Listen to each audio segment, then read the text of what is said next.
Bienvenidos de nuevo a un segundo podcast AOB, Any Other Business, sobre las finanzas sostenibles y las medianas y grandes empresas. Ya sabéis que en estos podcasts los asociados de Spencer, el Foro de España de Inversión Sostenible, dialogan con sus grupos de interés sobre las finanzas e inversiones sostenibles que, como sabéis, tienen en cuenta, además de las cuestiones financieras, los criterios medioambientales, sociales y de gobernanza. En nuestro anterior podcast, nuestros invitados también hoy aquí presentes, Pablo Pérez Montero, director de Finanzas Sostenibles y Asesoramiento ESG en CaixaBank, y Julián Romero, presidente de OFISO, el Observatorio Español de la Financiación Sostenible, nos hablaron, entre otras cuestiones, sobre la necesidad de asesorar a las empresas en las cuestiones medioambientales, sociales y de buen gobierno. Pablo, nos hablabas en el primer podcast, al término del mismo, de los servicios de asesoramiento ESG que presta CaixaBank a sus medianas y grandes empresas en materia de finanzas sostenibles. Habíais desarrollado una gran batería de asesoramientos diversos. Pero me gustaría que nos explicaras un poco más cómo aportáis valor, cuál es la estrategia de alguna forma de asesoramiento y los diferentes servicios de asesoramiento ESG que ha desarrollado CaixaBank. Y cómo aportáis valor a vuestros clientes, por ejemplo, cuando los asesoráis en primer lugar sobre la estrategia, sobre los marcos de financiación sostenible.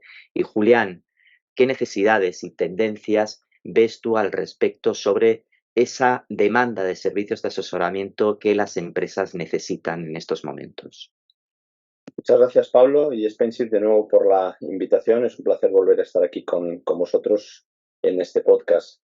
Como bien dices, el asesoramiento ESG se ha colocado en el centro del diálogo estratégico con nuestros clientes, sobre todo en el ámbito corporativo, ¿no? Aquellas compañías que tienen una necesidad en el ámbito regulatorio, la propia propuesta de valor de definición estratégica, más acusado para incorporar la sostenibilidad en su día a día, ¿no?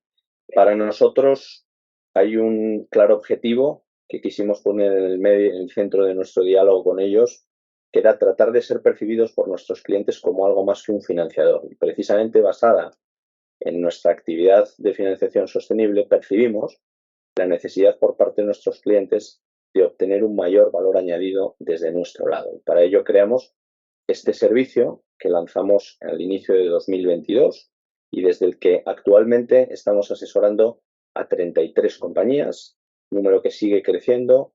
Hemos incorporado un equipo específico con personas de diferentes ámbitos de especialización que van evolucionando y aportando diferentes perspectivas y conocimientos a este asesoramiento y que está basada en una metodología propia en la que se inspiró en la guía de Cambridge y de Unify. Para nosotros hay dos pilares críticos con los que arrancamos en 2022, que es la parte de ESG Strategy, o el apoyo a las compañías en el ámbito estratégico, y dentro de ese ámbito tenemos la definición de estrategias de sostenibilidad, la fijación de objetivos y KPIs, temas relacionados con el reporting, con el alineamiento taxonómico, con la estructuración de políticas de comunicación, con la gestión y atracción de talento y formación interna, etc. Dentro de ese ámbito nos hemos ido relacionando con diferentes clientes en diferentes puntos de su desarrollo en materia de sostenibilidad y hemos ido ayudándoles a detectar oportunidades o necesidades que luego han ido gestionando in-house o con asesores externos.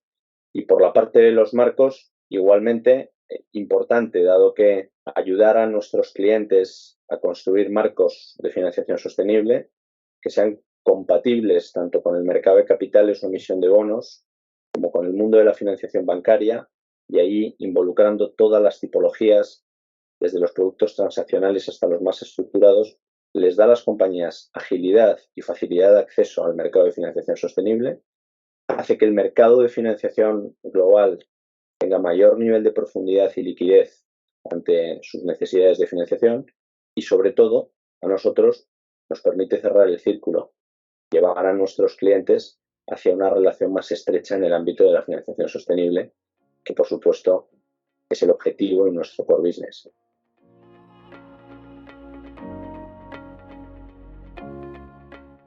Bueno, gracias Pablo y enhorabuena por el poder de convicción que nos ha hecho volver aquí a este segundo podcast. Creo que Pablo ha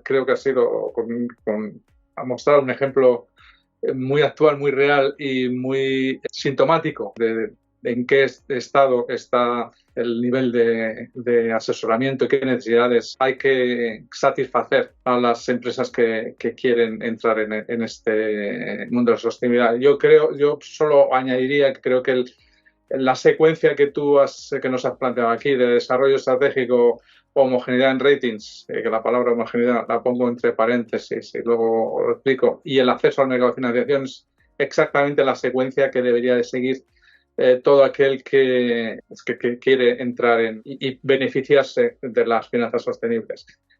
Yo creo que, como decía, el desarrollo de la estrategia que afecte al propósito dentro de la empresa es capital y se debe hacer integrando ese compromiso de la sostenibilidad dentro de la estrategia empresarial de la compañía. Tienen que ser compatible con la estrategia empresarial. Una vez que tengamos hecho esto correctamente, automáticamente vamos a tener unas calificaciones, desde luego, razonables o mejoradas de las que potencialmente hubiéramos tenido anteriormente, y eso va a ser lo que dé confianza y la confianza necesaria para que los inversores inviertan en nuestra compañía de una u otra manera. En cuanto al comentario sobre la homogeneidad, seguramente profundicemos más adelante, pero simplemente quería decir que yo atiendo más que al valor absoluto o atiendo al valor relativo que los ratings ofrecen. Y creo que lo que el inversor al final necesita es, en función de sus objetivos de sostenibilidad, sus prioridades, saber que esa empresa es mejor o peor que las otras y que tiene, por tanto, unas calificaciones superiores. Eso es lo que me va a ayudar a tomar decisiones. Luego profundizamos. Oye, gracias, Julián. Ya que me tiendes la mano de un tema que me apasiona, ¿no? Respecto al tema de los ratings, ESG, ¿no? Las calificaciones de sostenibilidad, ¿no? ¿En qué medida son útiles para estas empresas? Os lo pregunto porque ahora se está preparando incluso una regulación en Europa que exige a los proveedores de ratings una mayor transparencia. ¿Sobre qué? Sobre su metodología, la metodología que utilizan para asignar una determinada calificación de sostenibilidad a una empresa, y que no todas las agencias de calificación utilizan las mismas metodologías y que genera una dispersión de calificaciones de sostenibilidad dependiendo de la metodología que utilice una agencia u otra, o incluso de la importancia que le dé a un factor o a un indicador respecto a otro. Se ve que, por lo tanto, que no hay una gran homogeneidad, ya que lo has comentado, Julián, en las metodologías que se utilizan. En ese sentido, ¿cuál es la utilidad, por tanto, y el futuro de estos ratings ESG? ¿En qué medida, por ejemplo, CaixaBank presta también servicios de asesoramiento en estas cuestiones? Y, en tu opinión, Julián, ya que has tocado y has abierto este tema, pues ¿cómo ves el futuro de estos ratings de ESG? Bueno, este es un factor crítico, Pablo. Sí que percibimos a lo largo de nuestras conversaciones con clientes a los que bien asesorábamos desde el ámbito de la financiación, desde 2020 y en 2021, que una de las grandes preocupaciones era entender dónde debían estar presentes, en qué herramientas de visualización frente al mercado debían estar presentes y cómo podían manejar de una forma activa el reflejo o la lectura que hacían las casas de rating sobre su comportamiento y posicionamiento, ¿no? Para ello, lanzamos a mitad de 2022 un servicio específico que denominamos ESG Rating Advisory, donde creamos una metodología muy sencilla, pero que pretende darle a la compañía un mapa de dónde está presente la compañía, de qué miran sus principales stakeholders y de qué está haciendo su competencia. De manera que a partir de esa comparación cruzada de las tres fotografías pueda detectar los espacios de mejora, los espacios en los que pueda ratificar lo que ya está haciendo bien en términos de visibilidad y los espacios donde no merece la pena prestar atención o que no tienen relevancia de cara a sus stakeholders. Para eso tenemos una serie de sesiones de trabajo con el cliente en el que conversamos acerca de la importancia y el peso de sus stakeholders en la compañía. Hablamos del equity, accionistas o inversores. Hablamos del mercado de financiación, tanto el mercado de capitales por medio de la emisión de bonos como la financiación bancaria o desde instituciones financieras. Hablamos del sector público, qué peso tiene el regulador o instituciones públicas en una determinada compañía. Hablamos de su cadena de valor, de sus proveedores, de sus clientes, de la utilización de materias primas, de la gestión interna operativa de la propia compañía. Hablamos de sus clientes. Importantísimo diferenciar cuando una compañía solo tiene clientes corporativos o cuando también o exclusivamente sus clientes son consumidores finales, personas físicas. Hablamos del tercer sector, comunidades, ONGs, etcétera. Y hablamos por último de talento, retención y atracción de talento. Y en función de la importancia del peso de cada uno de estos stakeholders, te ayudamos a identificar qué miran fundamentalmente estos stakeholders en base a tres grandes familias o áreas de herramientas que son los ratings ESG, divididos en dos subsegmentos específicos y globales, los índices ESG, generalmente o en muchos casos vinculados a los primeros, pero que ofrecen una visión distinta de estos ratings y no son dinámicos, sino que es una visión estática, una foto determinada, también divididos en globales y específicos, y por último el mundo de las certificaciones, bastante más amplio, bastante más heterogéneo.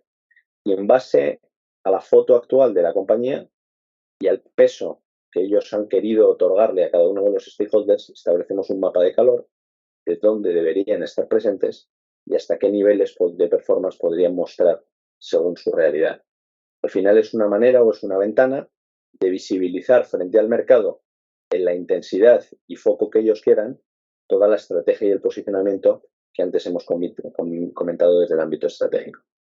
En respecto de los ratings, tú lo has comentado, Pablo, yo creo que estamos ahora mismo, a partir de la presentación de la comisión, que va a estar sometida obviamente al juego en Europa del Parlamento y del Consejo en los próximos meses, pues se va a dilucidar un poco la cancha de juego, ¿no? Cuáles van a ser, obviamente creo que era necesario que esta formara parte de la regulación. Yo creo que después de muchas discusiones ya ha quedado claro que va a ser ESMA la autoridad supervisora, y eso yo creo que también define ciertas características que creo que era necesario clarificar.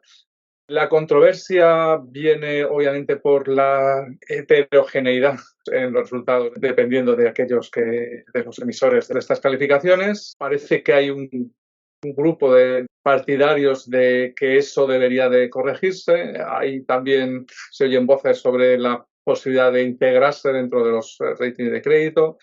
Con lo cual va a haber seguro que discusiones y diferentes puntos de vista, y va a ser muy interesante y muy definitivo. Bajo mi punto de vista, yo creo que los ratings deberían de evolucionar más hacia la diversificación, de tal manera que fueran más específicos y que pudieran atender más a las necesidades y a las prioridades de los inversores finales, que al final yo creo que son los grandes beneficiados de este servicio. Con lo cual, bueno, pues veremos y estaremos muy atentos a la discusión. Desde luego va a ser muy interesante, ¿no?, esas negociaciones respecto a esta regulación, por la importancia que tienen, como habéis comentado, estos ratings, y porque además la importancia que está cobrando los índices de sostenibilidad también en el marco regulatorio, ¿no?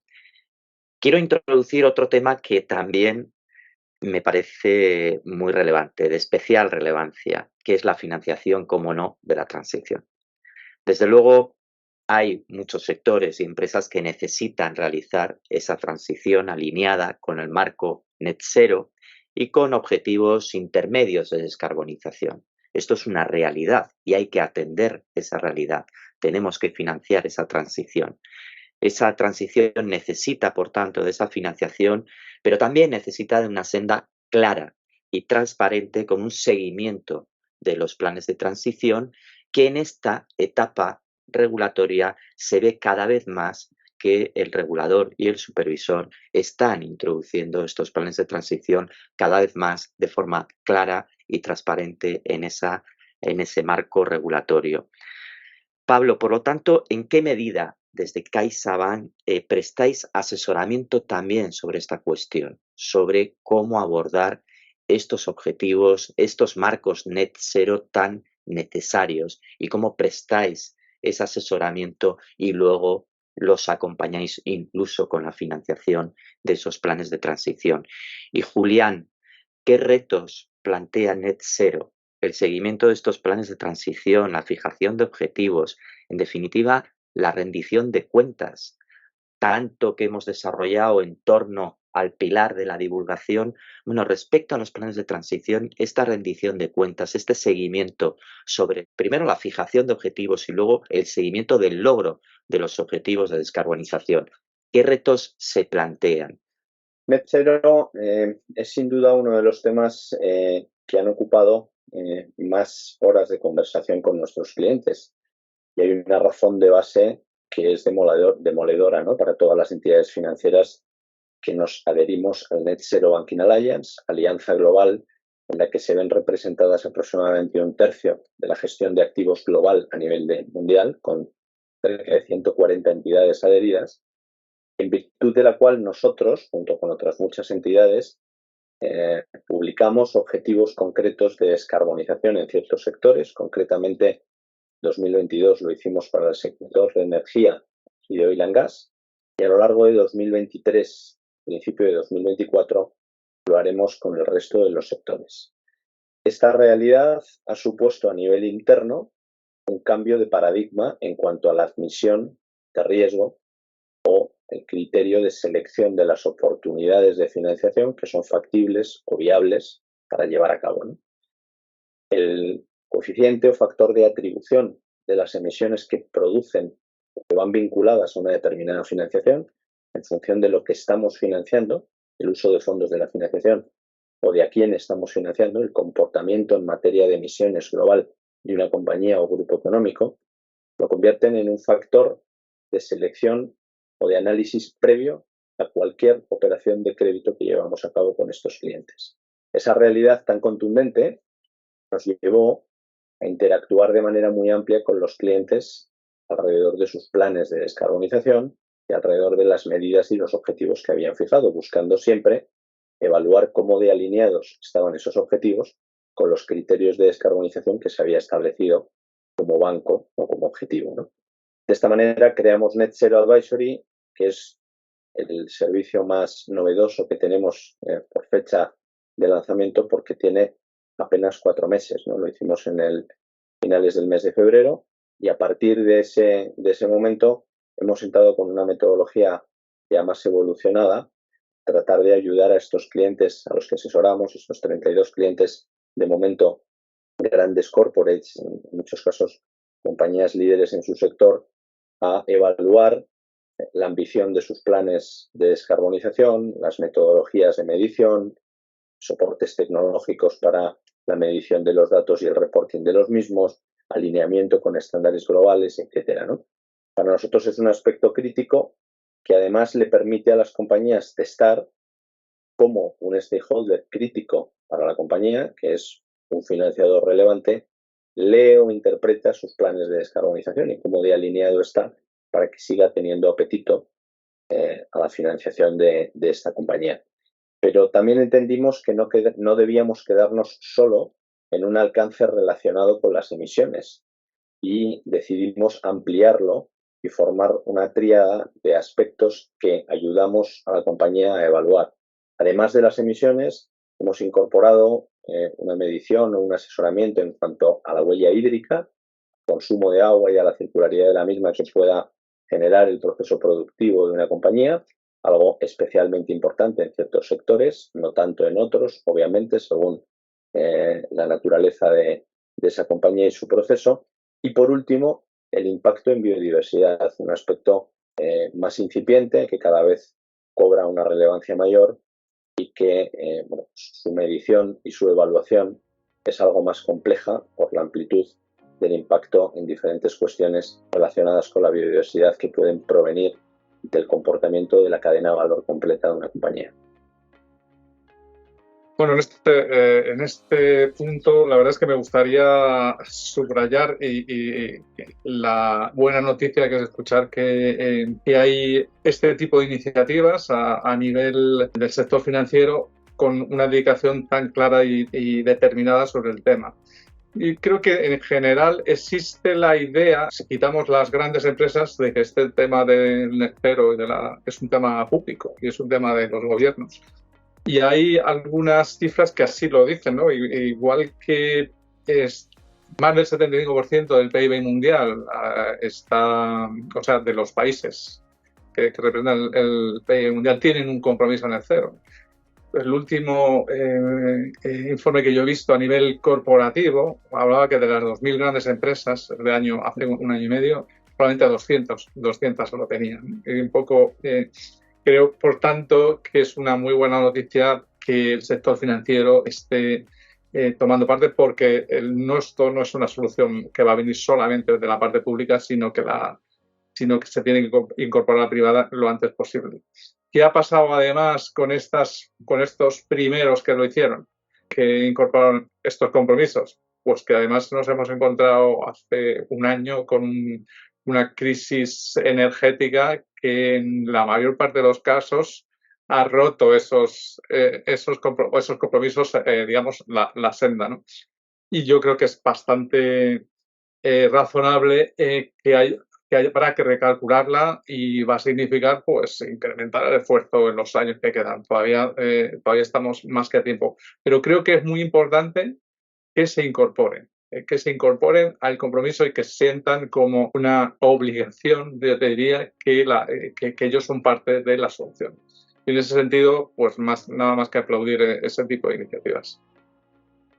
Bueno, desde luego la sostenibilidad no solo es una cuestión de riesgos, ¿no? ASG, porque estáis comentando un montón de oportunidades temáticas o sectoriales. Pablo, has comentado el tema del agua, ¿no?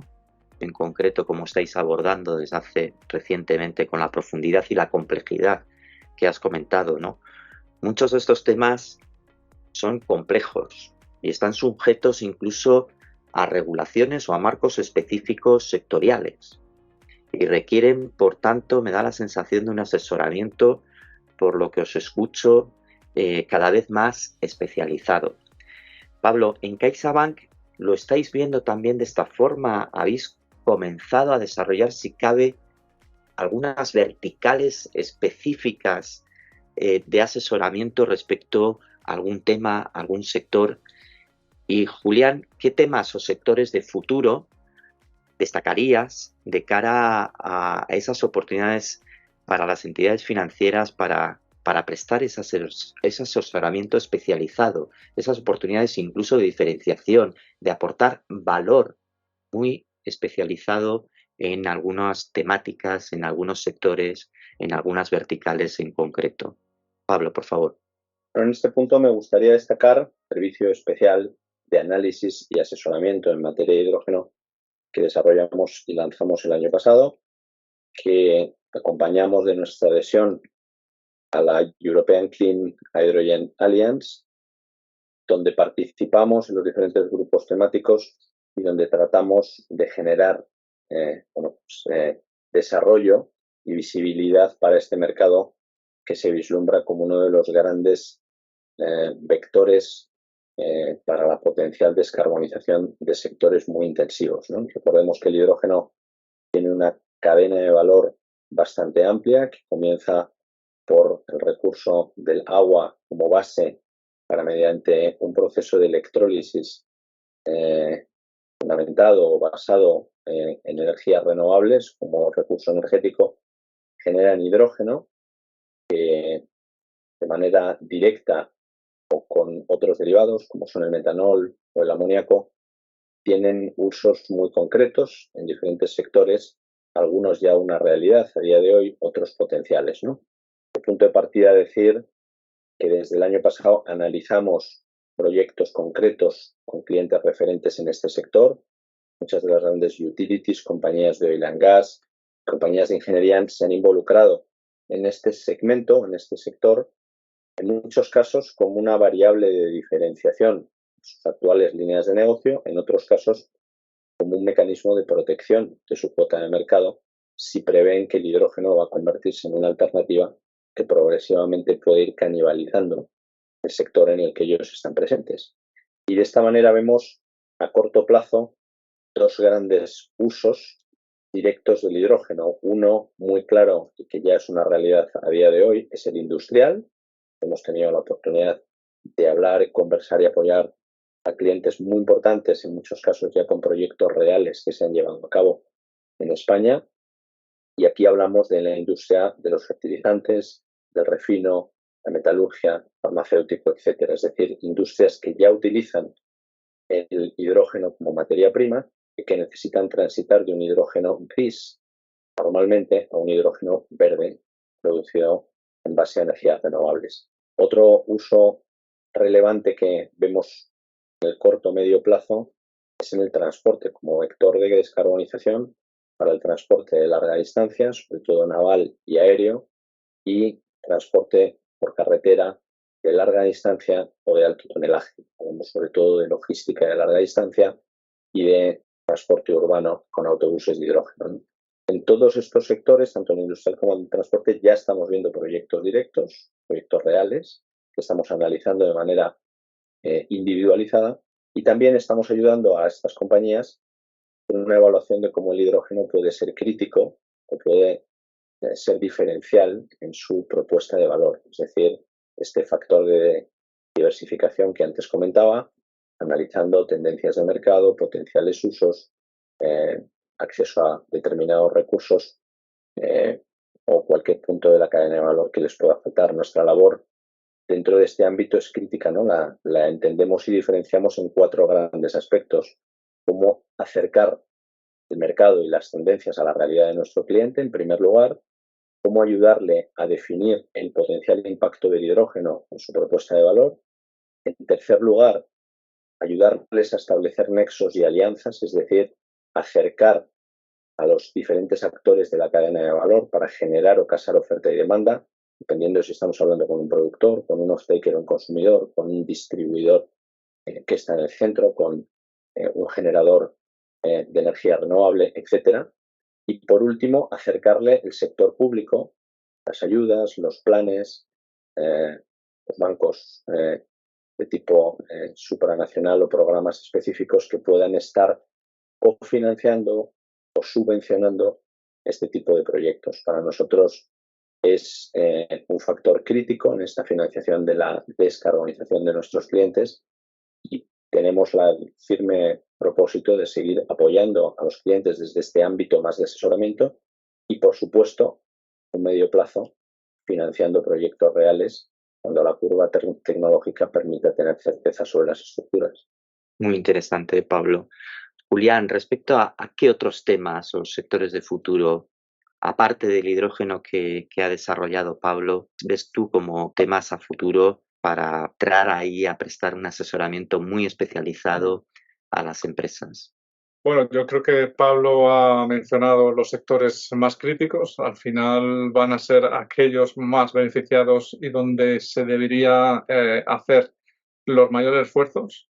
Yo creo que el denominador común que añadiría es todo aquello que sea innovación, investigación, debería de contar con el apoyo, si es a nivel privado, por supuesto, del sistema financiero, pero si es a nivel público, que creo que también debería aportar. Creo que ese es un poco el denominador común de todos aquellos sectores donde hace falta o donde los esfuerzos van a ser más productivos y van a aportar más valor al objetivo final, que es la descarbonización.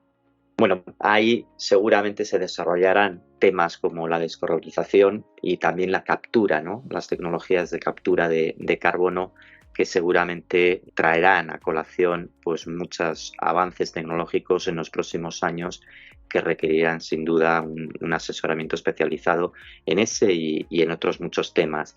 La verdad que no, es una lástima porque yo me podría extender, yo creo que mucho más tiempo conversando con vosotros, Y es un placer hacerlo y hablar un poco con vosotros sobre las tendencias, oportunidades y retos, ¿no?, en torno a la financiación sostenible para la mediana y la gran empresa.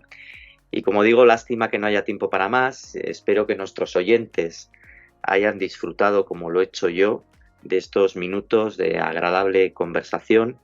Sin más, muchas gracias a los dos, y para nuestros oyentes que nos están escuchando, un hasta nuestro próximo podcast, que espero sea dentro de muy poco, con temáticas igualmente interesantes como esta.